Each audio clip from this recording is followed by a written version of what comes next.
let's just go back to the early stages of the skills transformation, at J&J. Obviously there's no one size fits all when it comes to this, but I think it would be really helpful for listeners to hear a little bit about how J&J approached this new way of looking at talent.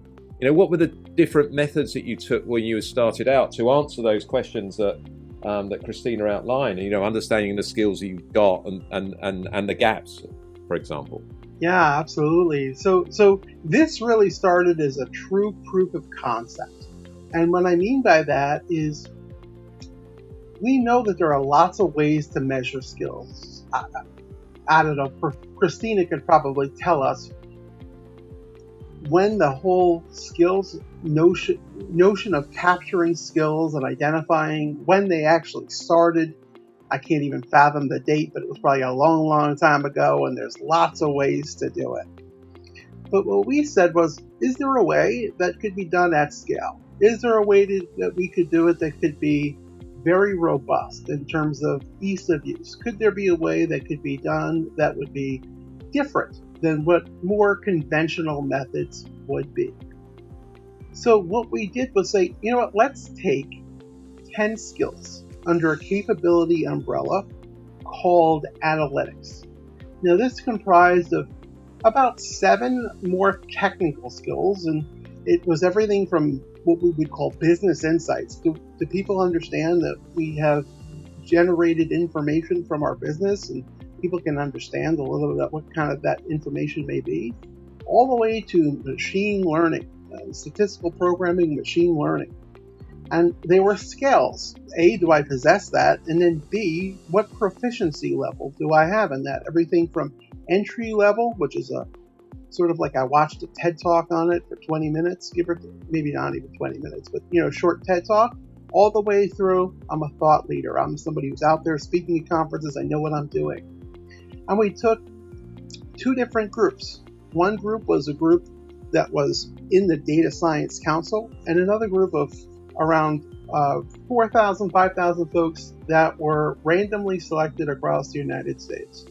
We wanted to know, number one, do we have data that's good enough within our digital footprint? So information that was contained in our own HR systems to say, wow, we actually could identify possession and proficiency of those skills. We wanted to show our employees, too, based on some algorithm that's been created, do they agree with the information? Do they trust us by showing that, this is the information I have, this is the information that a computer has generated. Do I really believe these people when they tell me it's only going to be stuff between these 2 groups? It's not going to go any further. And it turns out it worked out pretty well. So, Doug, this is the kind of approach of inferring skills from data that you've got rather than going out to employees and asking them what skills they've got, because, number one, that takes time for the employees to do it. It's sometimes difficult to drive adoption. But instead, you went out to employees and saying that, we've mined this data and this is our understanding of these skills. Can you please just validate that this is accurate? Yeah, that's right. We asked employees to opt in first, and they did. And then they participated, and then they got back the results. We gave them opportunities later on to just take a ride with us on an experimental skills journey. So this was a pure pilot, really, to just see whether you actually had the data that was available. You could get some form of accuracy, and that accuracy was judged by those employees that opted in to validate the information that had been collected. You then sort of moved to a next stage. So this was like almost a pilot of a pilot, I'm guessing, from what you're saying. You didn't then just suddenly say, okay, now we're going to deploy it all across J&J. You thought, okay, let's do a deeper pilot. And I think you started with your technology department first. I think I'm correct.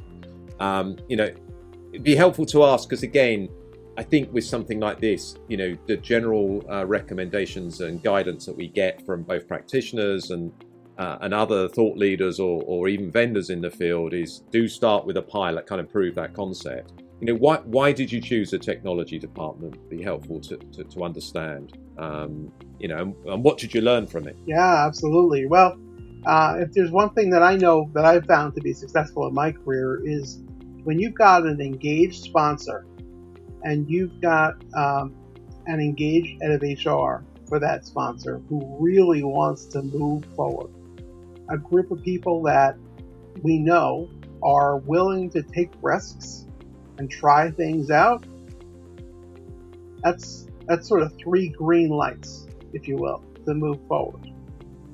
And that's really where things started to move quite a bit. What I love about the technology organization, just as Christina pointed out, they started with the end in mind. They said, before I just go willy-nilly and say, I just want to assess every skill humanly possible, what they did was instead say, I'm going to collect all of the information I have from strategic plans. We know we have what we call long-range financial plans, strategic plans, and they said, all right, across our businesses, the different sectors that we have, the different functions that we have, what are the common capabilities and the skills underneath those capabilities that we as a function need to have in order to meet these goals based on the existing business plans. These are typically multiple years out. So it's not today, it's a couple of years out from now. Well, if we need different capability sets to sell products, to deliver products, to do all these different things, then we have to plan, just as you know, what's work for planning, right? We can't start to hire people 2 years after something is going to go live. We have to hire it 2 years before someone even starts to develop something. So the beauty of this was understanding what those plans were and putting in place practices so that we had a strategy around buying and building and borrowing. But to do that, we have to kind of know where people stood. And that's where this was really about educational for so many people within the organization. It was not at all a promotion around, look, you know what? If you don't do this, there's going to be problems. This is not going to go well for you. This was really about, this is what we're playing for. We want you and only you to see. And it's your choice on how you want to do things afterwards. And some really great results that came from that. Specifically, one simple example, over 2,000 people went from no skill detected in certain skills to having evidence of at least entry level or more of a skill detected. So, and no one's forced on their goals and objectives. Nobody had to go do that. They did it voluntarily. And that was just in the very early stages of rolling this out within the technology organization. I'm sure, Christina, you've got stuff to add. Yeah, in addition to that, I agree with everything you said, Doug. And in addition, it was such a friendly audience who really understood that this might not work. So that was key too. This is a lot of effort on their part. It's a very cool way of measuring skills. It's very innovative. In my world, it would be called a passive assessment rather than a self-report or a manager report or even an objective test. It's a passive assessment, which I do think is going to be the wave of the future in assessment, and as the technology continues to advance. But it's so new that it really might not work, and passive is a little bit of a misnomer because it does take a lot of work on the part of the technology organization. It takes a lot of work on the part of the person even being assessed. Even though they're being assessed passively, they still have to go in and look at this and agree or disagree, and then we use that information as well. So it's not that it's no work on their part, and it's definitely a lot of work on the part of the people managing the project. So to put all those resources into something that, at the end of the day, we could have come back and been like, yep, it didn't work. You need to have that expectation set up front. You need that partner with the right expectations who isn't expecting magic, but instead is just as curious as you are to see what you can achieve if you try. In this series, we will be speaking to a range of senior leaders who are pushing a data-driven digital HR agenda. Make sure that you subscribe via your podcast app of choice and also via our YouTube channel for free and regular interviews with the digital HR leaders of the future.